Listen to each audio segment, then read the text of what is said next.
Welcome to A news the leader కార్యక్రమంలో ఈరోజు మన గెస్ట్ మతాల కంటే ప్రజాసేవే ముఖ్యమంటూ ప్రజాసేవలో ముందుండి మతాలకు అతీతంగా మొన్న జరిగినటువంటి ఎన్నికల్లో సర్పంచ్గా భారీ మెజార్టీతో విజయం సాధించిన మహమ్మద్ ఫయాజుద్దీన్ మనతో పాటు ఉన్నారు.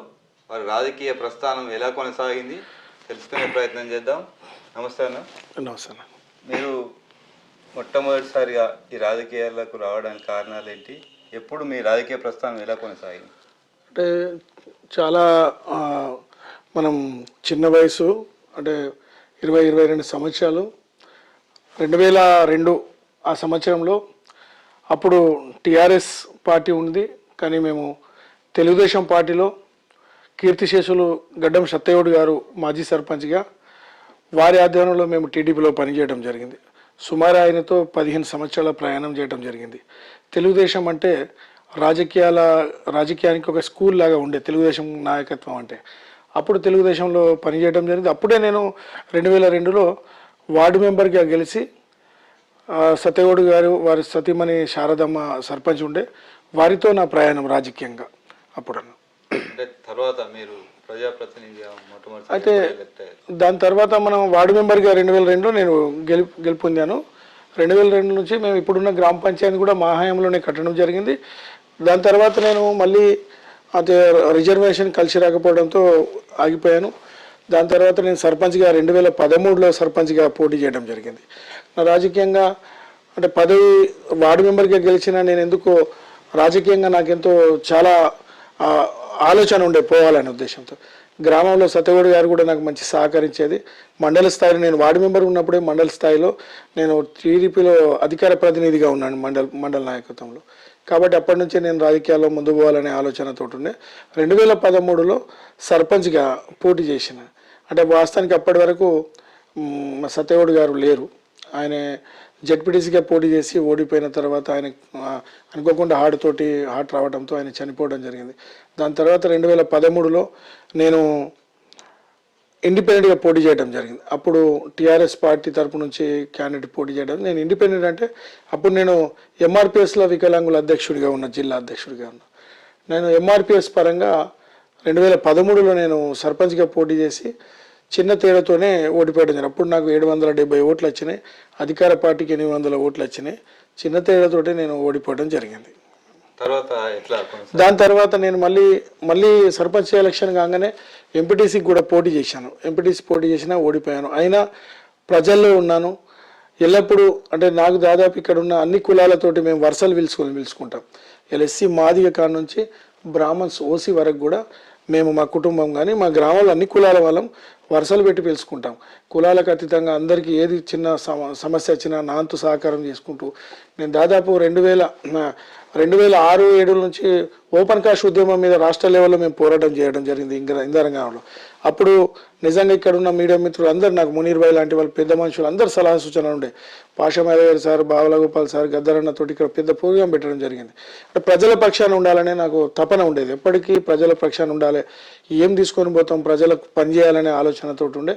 అప్పుడు 2013లో సర్పంచ్ తర్వాత ఎంపీటీస్ కూడా పోటీ చేసి ఓడిపోయిన తర్వాత కూడా మళ్ళీ నేను బ్యాలెన్స్గా మనం ప్రజల్లో ఉన్న తర్వాత ఎస్సీ రిజర్వేషన్ వచ్చింది.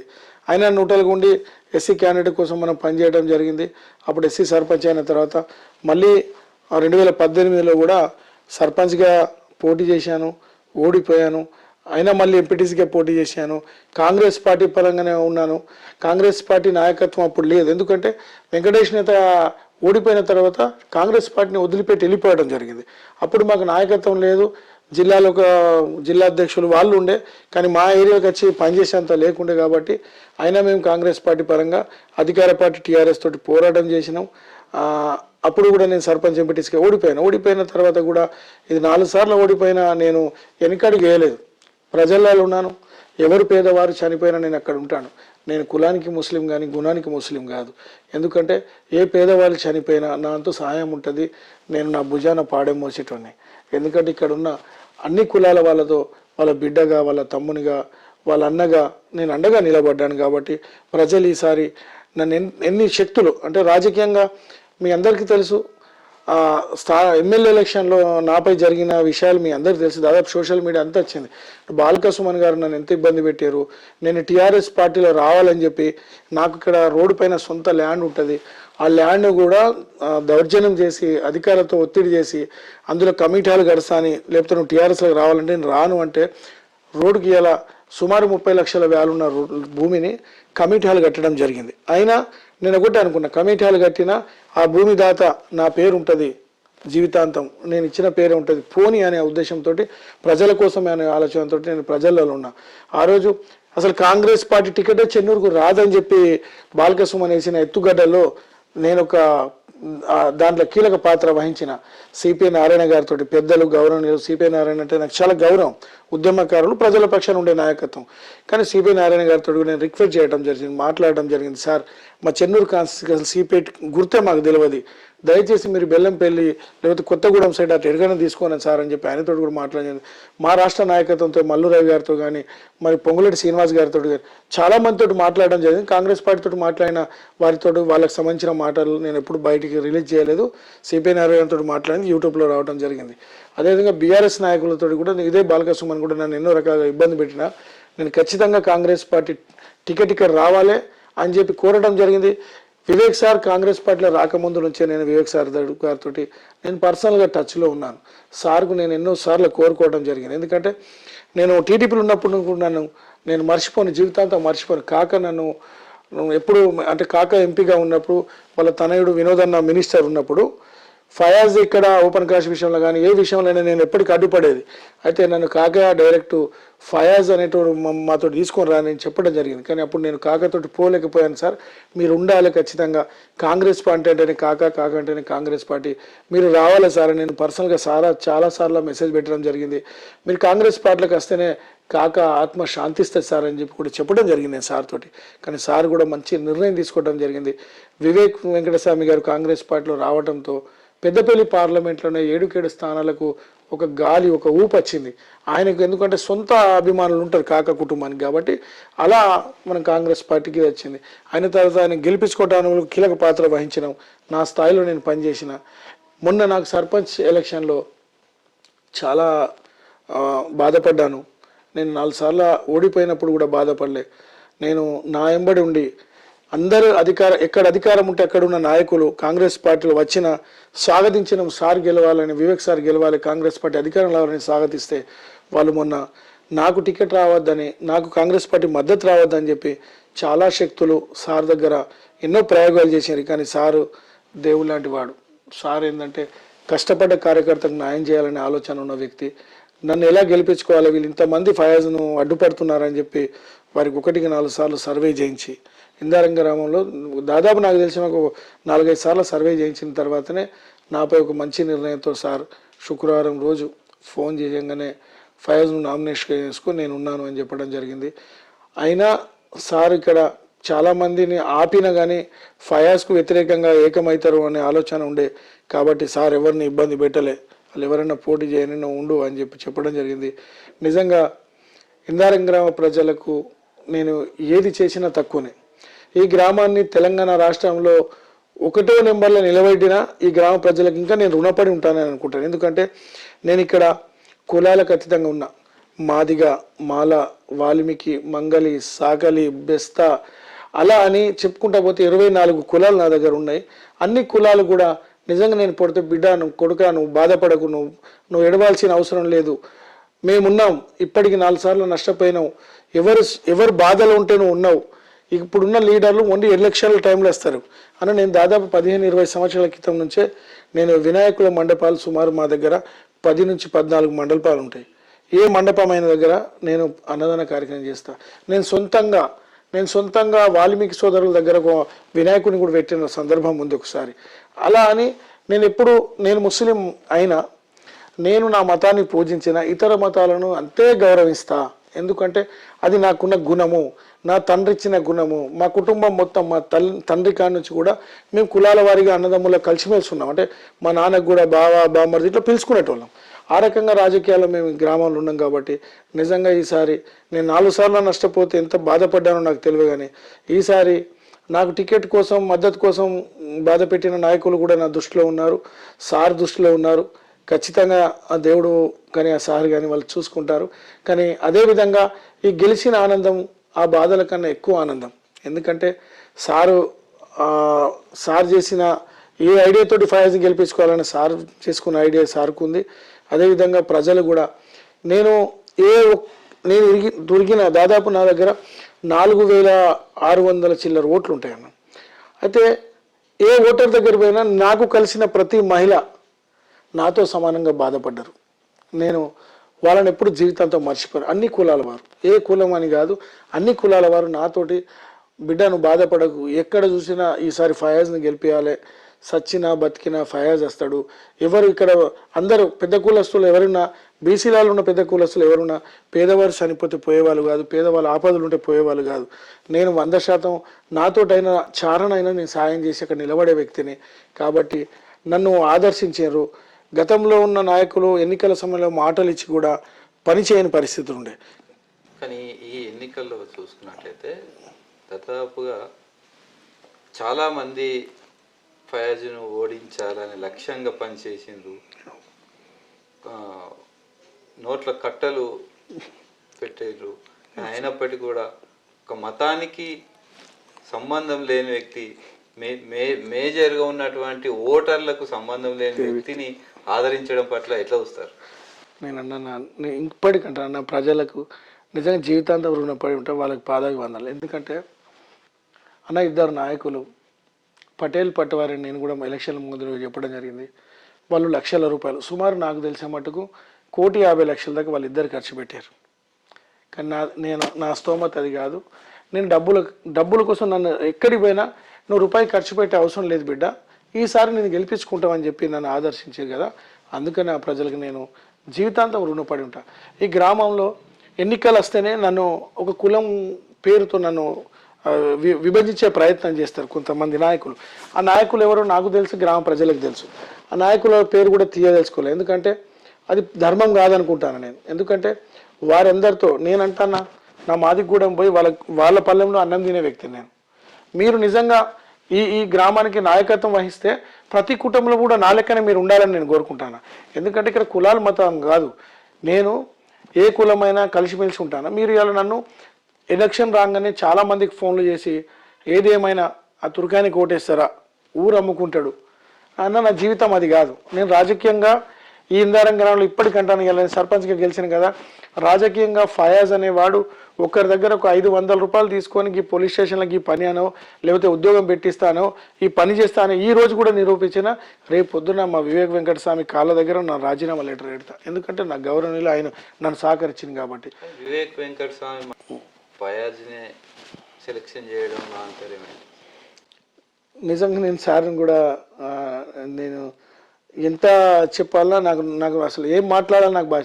ఎందుకంటే సార్ను నా ఎంబడి తిరిగిన నాయకులు కూడా సార్కు పర్సనల్గా నా మీద వ్యతిరేకంగా మెసేజ్ పెట్టాను. నాకు బాధ అనిపించింది. అయినా సారు అంటే ఫయాజ్ కాంగ్రెస్ పార్టీ కోసం కానీ కాంగ్రెస్ పార్టీ కోసం అంటే అధికారం లేనప్పుడు జరిగిన నష్టం కోసం కానీ సార్కు తెలుసు. ఎందుకంటే నేను పోయినసారి ఎంపీటీసీ నిలబడ్డప్పుడు మా మాదిగ బిడ్డ జిల్లా అధ్యక్షులు ఎంఆర్పిఎస్ చిప్పగుడి తెంగనకు జెడ్పీటీసీ టికెట్ ఇవ్వడం జరిగింది. అప్పుడు వివేక్ సార్ న్యూట్రల్గా ఉన్నారు. అయినా మమ్మల్ని పిలిపించి హైదరాబాద్ నా సపోర్ట్ కూడా మీకు ఉంటుంది, మీరు పనిచేయరని. సార్కి అప్పటి నుంచి కూడా మేము టచ్లో ఉన్నాం కాబట్టి సార్కు మా కష్టం ఏందో తెలుసు, కాంగ్రెస్ పార్టీ కోసం మేము చేసిన తపనేందో తెలుసు. ఇలా బాల్క సుమన్కి ఎదిరించి సభ్యత్వం చేయాలంటే ఎవరితోటి కాదు. నిజంగా ఆ రోజు మేము కాంగ్రెస్ పార్టీ సభ్యత్వం సుమారు 36,000 సభ్యత్వం చేయించడం జరిగింది చెన్నూరు కాన్స్టిట్యున్సీలో. అట్లా మాకు సార్కు నాపై పూర్తి నమ్మకం ఉండే. ఎంతమంది ఏం మాట్లాడినా ఫయాజ్ అనేటోడు పార్టీకి పట్టుకొని ఉన్నాడు.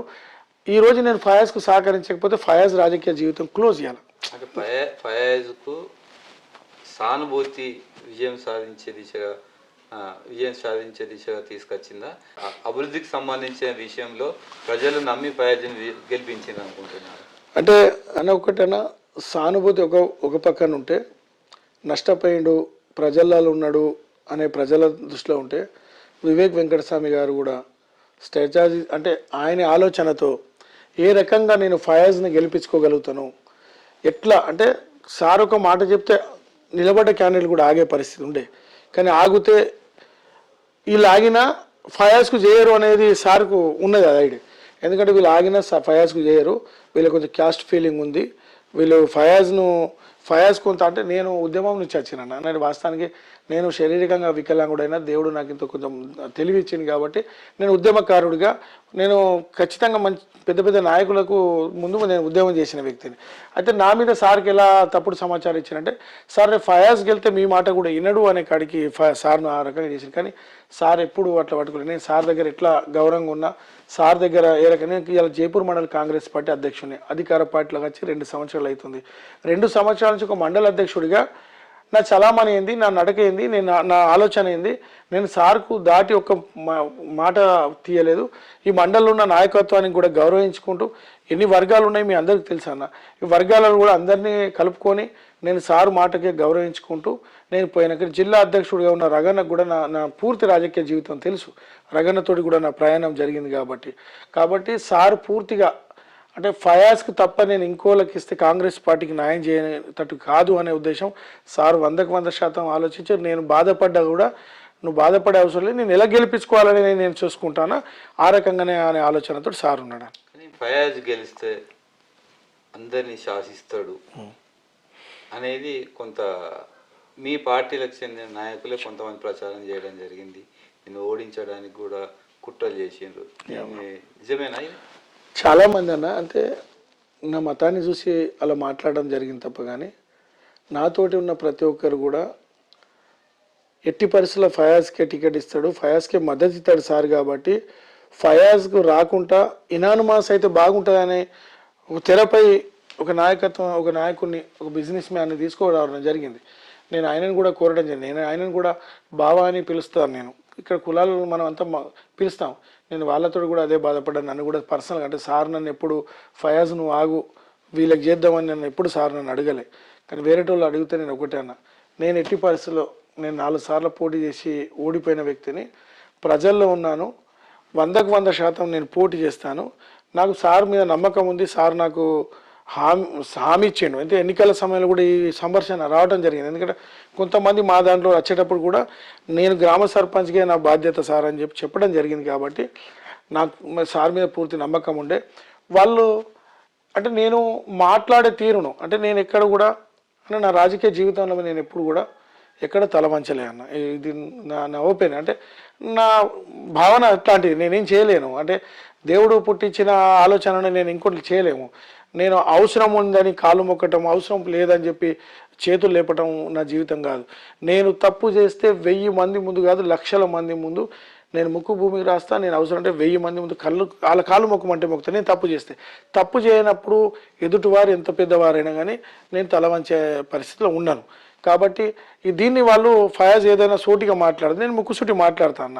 నా ఆలోచన ఏంది, ఎవరన్నా నాకు గిట్లా అన్నారట కదా అంటే నేను అప్పుడే ఇమీడియట్లీ ఏంది గిట్లా అన్నవట్ట తమ్మి ఏంటిదని చెప్పి నేను అడిగే భావన ఉన్న వ్యక్తిని. అలాంటిది నేను మనసులో పెట్టుకోను. కాబట్టి వాళ్ళు నన్ను ఏం చేశారంటే, సార్ ఫయాజ్ గెలితే అసలు మీ మాట కూడా వినది, జైపూర్ మండలం పెద్ద విలేజ్, అయితే ముందు రాగానే ఆ విలేజ్లో అడుగు పెట్టాలి కాబట్టి అని సార్ని ఆ రకంగా చాలా ఇది చేశారు. కానీ సార్ 1-2 సార్లు ఆలోచించడం జరిగింది. నిజంగా నేను నా రాజకీయ జీవితం అన్న నేను టీడీపీ దాదాపు 15 సంవత్సరాలు ఉన్నా. నేను టీఆర్ఎస్ పార్టీలో ఏదున్నా 4-5 నెలలు ఇట్లా ఉండడం జరిగింది. తెలంగాణ ఉద్యమం సమయంలో అంటే అన్ని పార్టీలను పక్కకు పెట్టి తెలంగాణ ఉద్యమం సమయంలో మేము జేఏసీలో కూడా నేను కోదండరామ్ సార్ తోటి కూడా నేను జిల్లా వైస్ చైర్మన్గా చేయడం జరిగింది. కాబట్టి టీఆర్ఎస్ పార్టీలో నేను పెద్దగా లేదు. దాని తర్వాత కాంగ్రెస్ పార్టీని పట్టుకొని ఉన్నా. కాబట్టి ఈ నా రాజకీయ జీవితం మొత్తం కాకా కుటుంబం వివేక్ వెంకటస్వామి గారితో నా ప్రయాణం చేస్తానన్న. ఇది నా వాగ్దానం. ఎందుకంటే రాజకీయాల్లో వచ్చినప్పుడు నేను కోరుకున్నది నా గ్రామ సర్పంచ్గా. ఈ గ్రామ సర్పంచ్కు పేరు రావాలంటే నాకు వివేక్ వెంకటస్వామి గారి సహకారం లేకపోతే నేనేం చేయలేను. ప్రభుత్వాలు ఇచ్చే దానికన్నా నాకు వివేక్ వెంకటస్వామి గారు అండది కావాలి. కాబట్టి 100% నా రాజకీయ జీవితం నాకు ఇప్పుడు 49 సంవత్సరాలు. నా రాజకీయ జీవితం నేను వివేక్ వెంకటస్వామి గారితో ఉంటా. ఈ గ్రామాన్ని ఖచ్చితంగా నేను ఎలక్షన్లో కూడా అదే చెప్పాను. నేను వివేక్ వెంకటస్వామి గారికి గెలిచిన తర్వాత కలిసిన రోజు కూడా క్యాంప్ ఆఫీసులో చెప్పాను, సార్ మిమ్మల్ని ఇప్పుడు కూడా నేను ఒకటే అడుగుతున్నా, నా గ్రామ అభివృద్ధి నా ధ్యేయం. నా పర్సనల్ పని కోసం నేను ఏది రాను, నాకు చేయకపోయినా పర్లేదు, కానీ నా గ్రామ అభివృద్ధి నాకు ధ్యేయం. అది మీ ద్వారా అవుతుంది. మీరు ఖచ్చితంగా రాష్ట్ర మంత్రివర్యులు రాష్ట్ర ముఖ్యమంత్రి గారు రేవంత్ రెడ్డి గారి చేత చెన్నూరు నియోజకవర్గంలో, మంచిర్యాల జిల్లా చెన్నూరు నియోజకవర్గంలో జైపూర్ మండలం ఇందారం గ్రామం పంచాయతీ ఈ రకంగా డెవలప్మెంట్ జరిగిందనేది చెప్పాలనే నా తపన. ఫయాజ్ను ఓడించడానికి ఈ గ్రామంలో ఉన్న అన్ని పార్టీల నాయకులు ఒకటైనరు విత్ కాంగ్రెస్ పార్టీతో సహా, కానీ ఫయాజ్ విజయం సాధించింది. ఎట్లా సాధ్యమైంది అంటే నాకు ఇంకోటి ఏంటంటే, నేను టీఆర్ఎస్ పార్టీ మీద ఉద్యమం చేసిన నాయకుడిని. టీఆర్ఎస్ పార్టీలతో నాకు అంత భయం లేకుండే. ఇలా బీజేపీ పార్టీ అంటే మమ్మల్ని ఓర్వది. బీజేపీ పార్టీతో నాకు పెద్ద ఇది లేకుండే. కాంగ్రెస్ పార్టీలో వచ్చిన ఎక్కడ అధికారం ఉంటే అక్కడ వచ్చే నాయకులతో, ఆ నాయకత్వంతో చాలా ఇబ్బంది జరిగింది.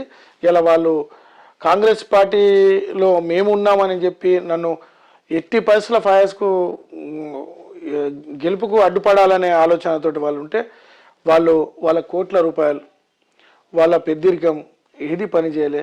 నా గ్రామ ప్రజలు నిజంగా చాలా తెలివిపరులు, ముఖ్యంగా నా ఆడపడుచులు, వాళ్ళకి జీవితాంతం మర్చిపోను. మా అక్క చెల్లెళ్ళందరూ న్యాయం దిక్కే ఉన్నారు. న్యాయం గెలవాలి. బిడ్డ ముస్లిం అయినా నేను 2024 డిసెంబర్లో రామాలయం గుడిని నేను మొదలుపెట్టడం జరిగింది. కొంత వర్షకాలం చేయబట్టి ఆగింది. చరిత్రలో నిలిచిపోయేటట్టు ఉండాలని కోరుకున్నా. ఓట్ల కోసం రాజకీయం చేయడానికి నేను గుడి కట్టలేదు. గతంలో నాయకులు సర్పంచ్గా పోటీ చేసినప్పుడు మేము అక్కడ హనుమాన్ టెంపుల్ కడతామని డబ్బులు పెట్టి, ఎన్నికల సమయంలో డబ్బులు పెట్టి, ఎన్నికల కాగానే డబ్బులు తీసుకొని పోయిన నాయకులు. కానీ నేను ఎన్నికలకు 1 సంవత్సరం ముందే నేను రామాలయం అక్కడ భూమి చూసి రామాలయం అయ్యగారులతో మాట్లాడి, అంటే దాదాపు హిందూ సాంప్రదాయాన్ని పూర్తిగా గౌరవించుకుని రామాలయానికి ఒక లెవెల్గా వచ్చింది. అతి త్వరలో సర్పంచ్గా అతి త్వరలో 5-6 నెలలు ఆ రామాలయాన్ని కూడా పూర్తి చేస్తా. ఎందుకంటే నేను ఇక్కడున్న అన్ని కులాలకు గమనిస్తుంటా. సర్పంచ్ గెలిచిన వెంటనే కూడా నేను నా తల్లిదండ్రులు కలవలే. నా తల్లి ఉంది, నా తల్లి కలవలే. సర్పంచ్ గెలిచిన వెంటనే సీదా నేను అక్కడ ఊరు పోషమ్మ ఉంటుంది, ఊరు పోషమ్మ కాడికి పోవడం జరిగింది. ఊరు పోషమ్మ కాడ నేను ఎప్పటి నుంచి అన్నా, ఊరు పోషమ్మ రోడ్డు కాడ నుంచి ఒక 2 ఫీట్ల లోపు ఉంటుంది, రోడ్ సైడే ఉంటుంది. ఆ ఊరు పోషమ్మను ఖచ్చితంగా గుడి కట్టిస్తా, ఆ రోడ్ లెవెల్ పైన చేయాలనే ఉద్దేశంతో అక్కడికి పోయి ఒక కొబ్బరికాయ కొట్టి ఊరు పోషమ్మ దగ్గర నేను మాట ఇచ్చొచ్చిన. అతి త్వరలో ఈ 26లో నేను అనుకున్న బాధ్యతలు పూర్తి చేయాలనే నా తపన. కానీ సర్పంచ్ ఎన్నికలో చివరి రోజు ఫయాజ్ ఓడిపోతాడు అనే కొంత అనుమానంతో మంత్రి వివేక్ వెంకటస్వామి ప్రచారానికి వచ్చిండని ఒక ప్రచారం జరిగింది. నిజమంటారు? లేదన్న, అంటే నేను పోటీ చేసిన ఏ రోజు నామినేషన్ వేసిన ఆ రోజు నుంచి కూడా ఫయాజ్గా ఓడిపోతాడనేది ఎక్కడ లేదు. కానీ నేను మా వివేక్ వెంకటస్వామి గారికి నేను ఒక్కటే కోరుకున్నా, సార్ నాకు లాస్ట్ రోజు 15 తారీఖు రోజు నాకు సమయం ఇవ్వాలి సార్, ఎందుకంటే నా కోసం 5 నిమిషాలు సమయం ఇస్తే చాలు సార్ అని చెప్పి నేను రిక్వెస్ట్ చేయడం జరిగింది. సార్ కూడా నువ్వు టెన్షన్ పడే అవసరం లేదు, నేను 4 గంటల వరకు నీ దగ్గర ఉంటాను నా ఫయాజ్ అని హైదరాబాద్ నుంచి వెళ్ళేటప్పుడే నాకు మెసేజ్ చేయడం జరిగింది.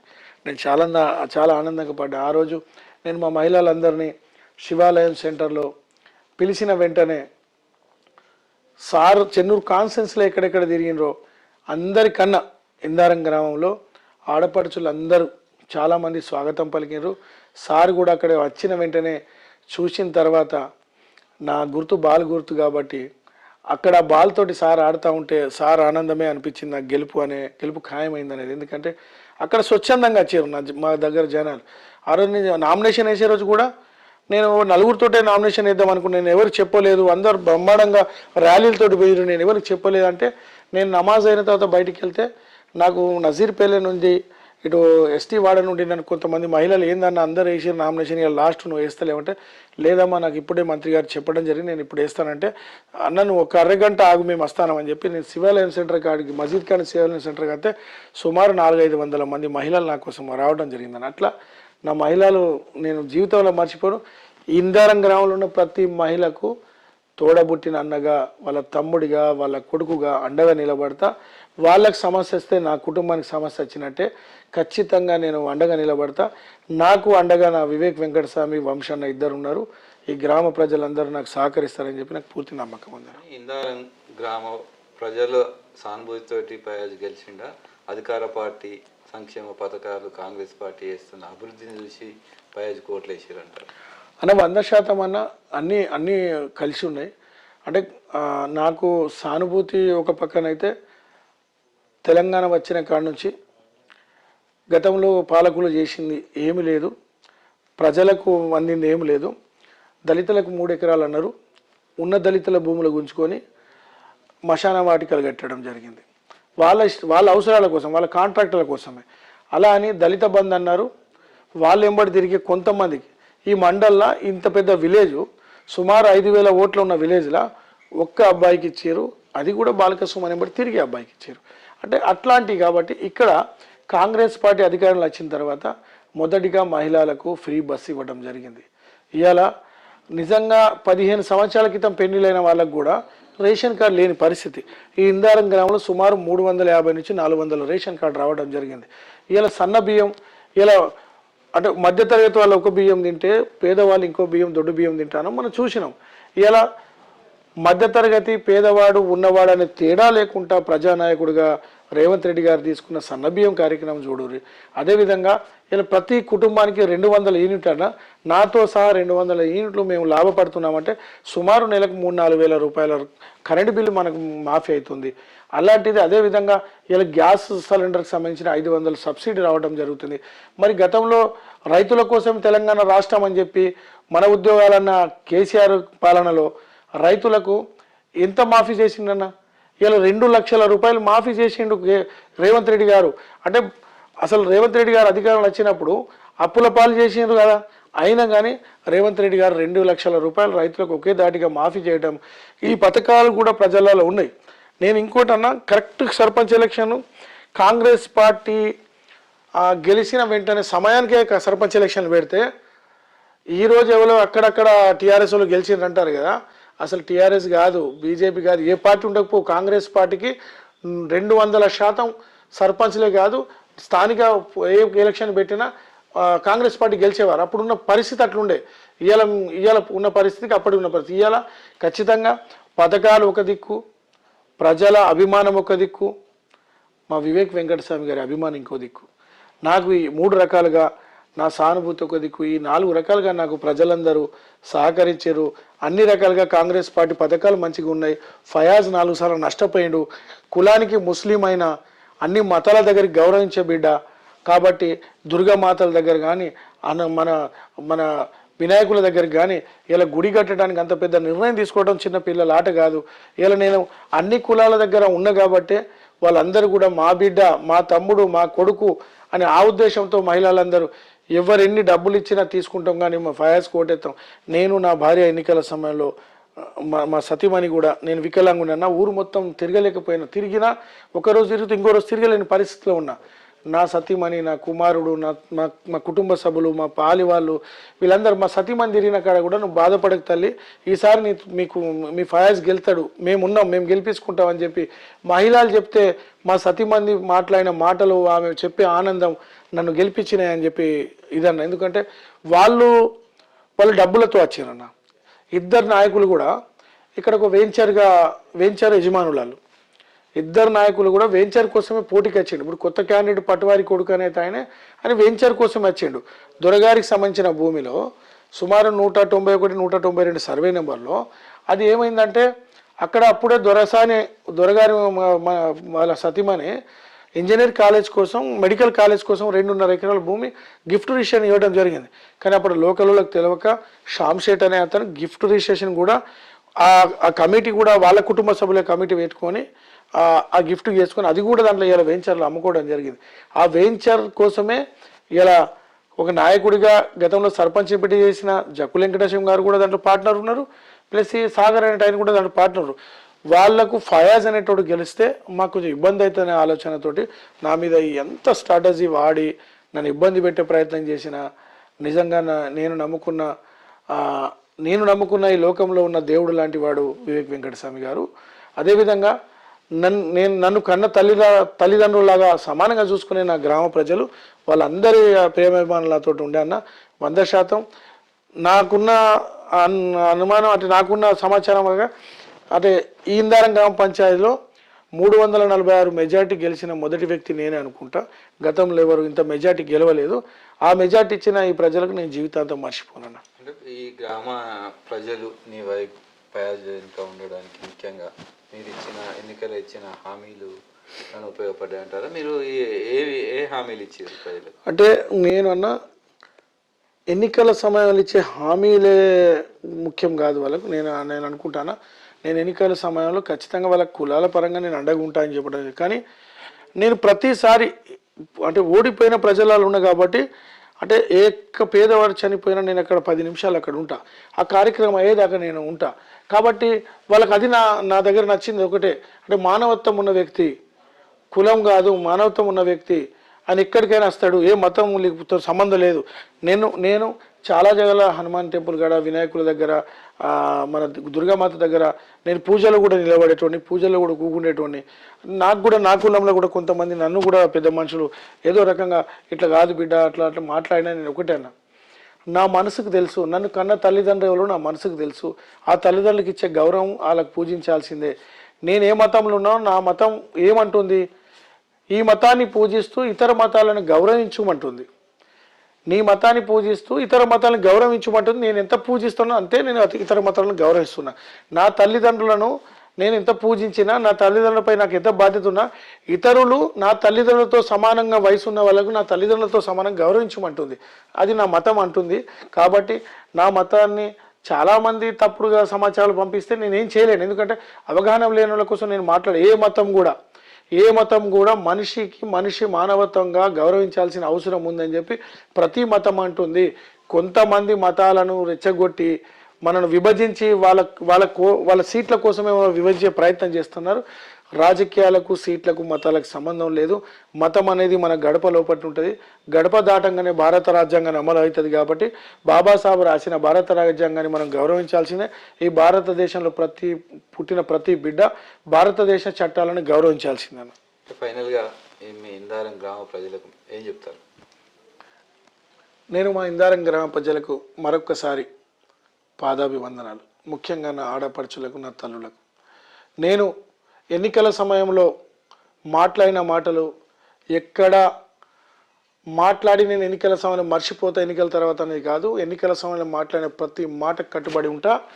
100కు 100% ఈ గ్రామ అభివృద్ధి కోసం ఉంటా. ముఖ్యంగా ఇక్కడున్న హిందూ సాంప్రదాయాన్ని, ఇక్కడున్న క్రిస్టియన్ సాంప్రదాయాన్ని, ఇక్కడున్న మైనార్టీ ముస్లిం సాంప్రదాయాలను, అంటే వాళ్ళ మతాలకు సంబంధించిన గుళ్ళ దగ్గర కానీ, చర్చిల దగ్గర కానీ, మసీదుల దగ్గర కానీ 100కు 100% ఈ గ్రామ పౌరుడిగా నన్ను మతంగా వివరించి నన్ను మతాన్ని చూపెట్టి నన్ను ఇబ్బంది పెట్టిన నాయకులకు కూడా బుద్ధి వచ్చేటట్టు ఈ గ్రామ ప్రజలు నన్ను నమ్మి ఓటేసిన గ్రామ ప్రజలకు వాళ్ళు తలదించే పని జీవితాంతం చేయను.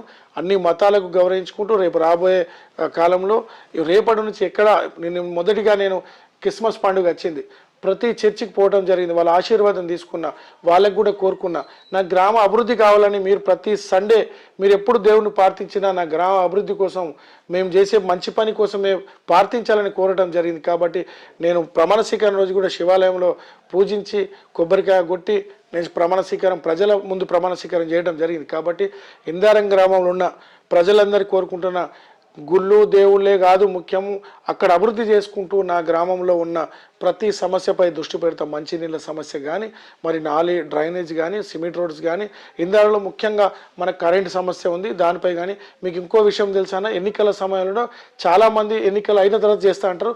మా దగ్గర పెద్ద విలేజ్ కోతుల సమస్య బాగా ఉండే, ఆ కోతులను దగ్గరుండి పట్టించడం జరిగింది. కోతుల సమస్య లేకుండా చేసిన.